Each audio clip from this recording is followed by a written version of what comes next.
simplify that word and what it really means, because it really means different things to other people. How would you actually tell an 8-year-old what equity means? And I thought for a moment, and I said, it means the same. It's the same if I had to tell an 8-year-old. So you're getting the same cookie at the same time, the same size. You're getting the same thing. And so what I'm going to be talking about today is a backdrop of some really important policies that the California Energy Commission is trying to implement. And one of my most proudest things is our benchmarking dashboard. Next slide.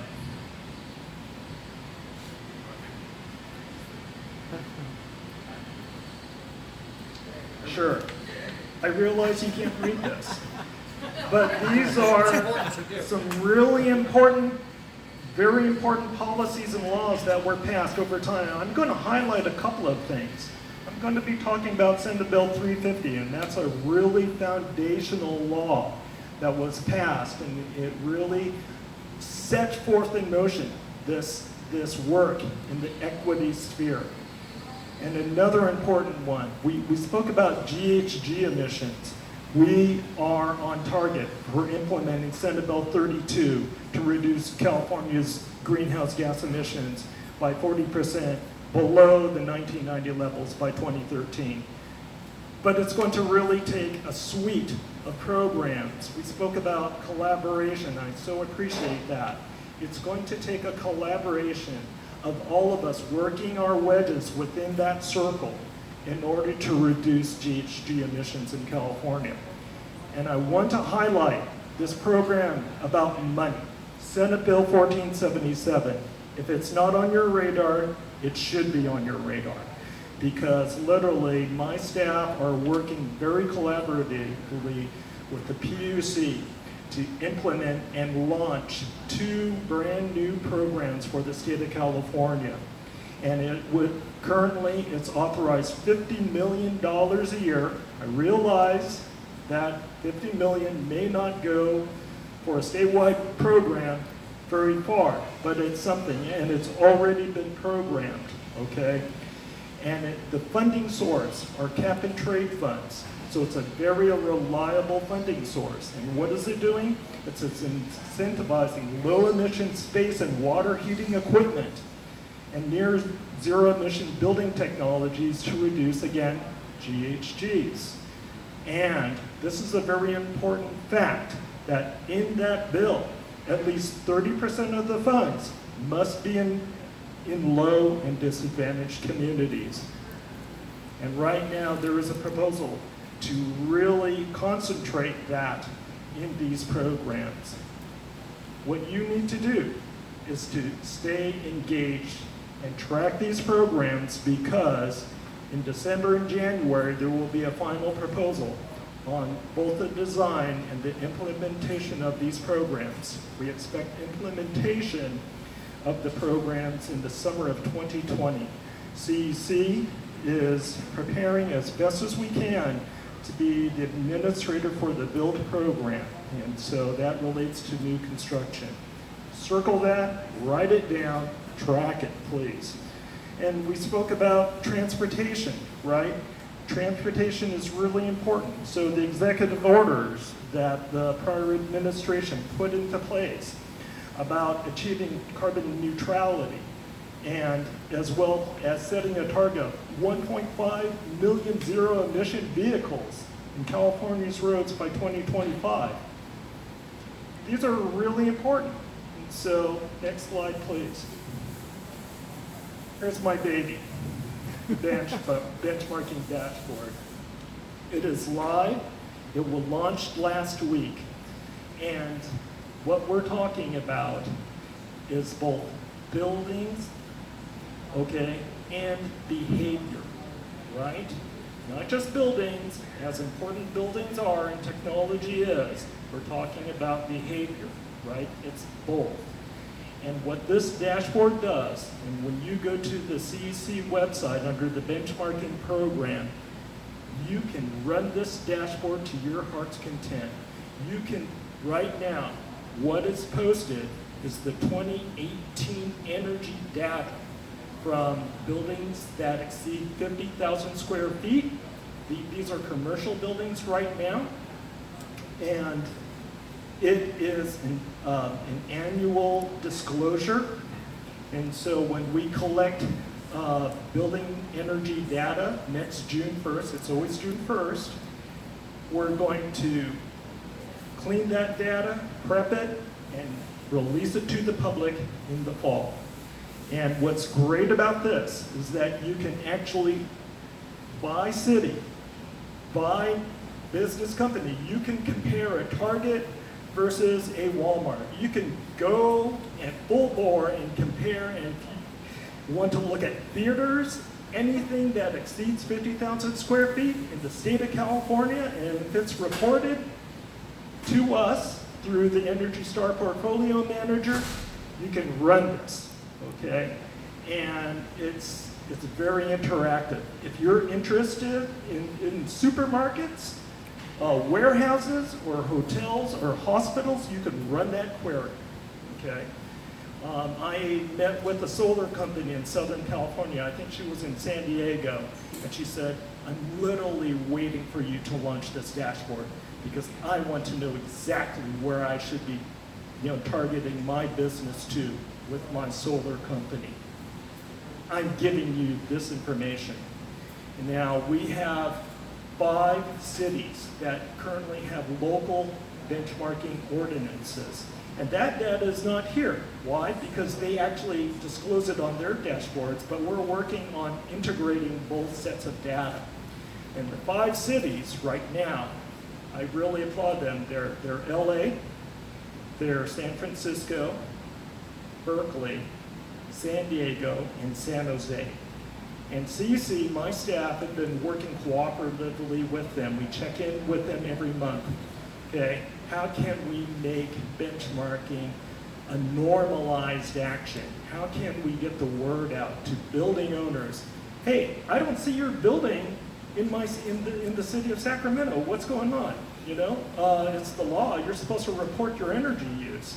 Okay, and so we're also working on how to increase compliance. To get more data shared on the public platform. Next year, what's so exciting is that we're going to fold in multifamily building data. And that's where it gets fun, because multifamily buildings that exceed 50,000 square feet and have 17 or more units will also be on a dashboard. Next. You can tell I'm a little passionate about my kid. So, Senate Bill 350, I talked about that foundational bill. What did it do? It created and mandated a low-income barrier study, okay? And because we know that there are barriers, don't we, right? To energy efficiency and renewables. And yet, a clean energy economy has to include everyone in California. And so, this was actually published in December of 2016. It's still on the Energy Commission's website. And you can see here, it highlights a lot of the structural and as well as policy barriers. We're talking about really complex financial arrangements. We've got building age issues, right? That's a barrier, right? And we've got remote communities, and with respect to policy barriers, we understand there are programs that are diverse. They're not working as a suite and a bundle of coordinated programs. They're run independently, right? And how do we bundle those together? Next. CEC barriers, recommendation 1D. So it includes 12 barrier recommendations, and one of them, most important one, was focusing on low-income multifamily buildings. And I was the project manager over this action plan. We call it the CLIMB Action Plan, the clean energy in low-income multifamily buildings. You take a look at this bar chart of just this and this, okay? And you will see that most of the low-income population are living right now in buildings that are very, very old, okay? And according to this, it's pre-1974, right? That's an incredible amount of buildings out there. And I wanted to share a very important statistic.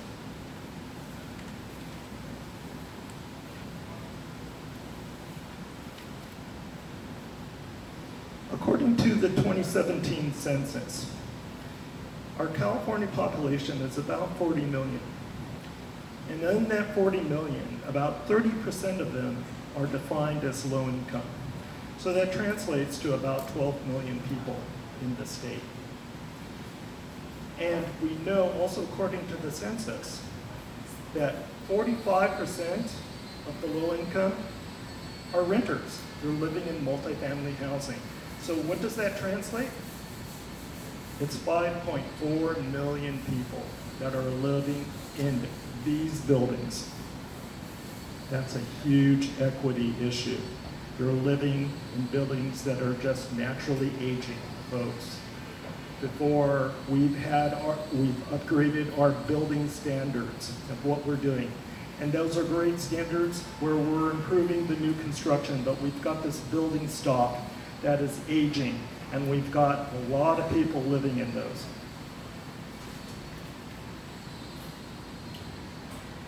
And so in this Climate Action Plan, there are 49 specific energy strategies, and they really run the gamut because we realize that they touch transportation, they touch about renewables, and this climate action plan is available on our equity website. The 5 broad goals of this action plan are these. Number 1, we need to expand the coordination among existing programs. They're working in different lanes. And we need to develop a cohesive understanding of the multifamily market. I gave you just a glimmer of that just seconds ago. Where are these buildings, right? That's where the dashboard comes and brings its power into the conversation. And where are these people living? And how do we improve the existing and future program design? And how do we actually identify resources and deploy them a bit smarter? And in addition, how do we actually increase strategically the outreach and awareness and access? Next. Here's a picture of recommendation 5 out of the barrier study. And what we have on the Energy Commission website is an equity indicators page. Isn't that great? And this is just a little snapshot of what you're going to find there. Very interactive. This picture is the picture of San Bernardino County. And we put in a couple of layers, and you can play around with this equity indicators dashboard. In this, it actually shows low-income areas with older homes, low building energy efficiency, low PV, and low EV rebates. And these little brown dots clustered here, they actually represent public electric vehicles charging stations. The pie chart on the right, what does that mean? Well, on the bottom it actually says emergency room rates due to asthma by county in 2015. The largest wedge there is San Bernardino. There is a nexus, folks. There is really a nexus. And we talk about what's the value proposition. Yes, we're concerned about decarbonization. Yes, we're concerned about energy efficiency. But these non-energy benefits, they're just as important in this conversation. Next. 2019, what are we doing at the Commission? Well, it's time for us to actually update our energy efficiency action plan. And what you're going to see in December this year is we've already held roadshows and workshops, and I conducted some workshops on multifamily housing. And And so this action plan is a roadmap of how we move in state policy. I invite you to Google this, stay on the listserv at the Energy Commission, and stay engaged. Because in this action plan, you will find these topics related. How are we going to move the needle in energy efficiency? How are we going to address building decarbonization? Okay, how are we going to double energy efficiency targets at the state level? I highlighted this one in red, the progress tracker for energy equity recommendations. We're formulating energy equity recommendations. Some examples include how we change the energy efficiency financing. How do we find a stable funding source to retrofit multifamily housing? How do we actually expand direct install EE programs outside of using ratepayer funds? Using non-credit store-based tariff on-bill repayment energy programs. Thinking outside of the box here, folks, about how do we move the needle in the energy equity universe. And again, GHG reduction goals. So I can email this to anyone who's interested who wants to know benchmarking, energy equity, energy efficiency, and decarbonization. These are very active proceedings right now, our IPER proceedings. And again, our new program that we're designing right now, Senate Bill 1477. I hope this information is useful to you because we know that, when we save money through energy efficiency, that's great, but we've got to address improving health in the state of California. How do we actually decrease the impact of our energy infrastructure, and how do we manage our peak loads better, right? And improve that resiliency in a world that is changing. We didn't have our power shut off, but many families did, right? And so how do we navigate and be prepared in this ever-changing world we have? Thank you very much. Questions?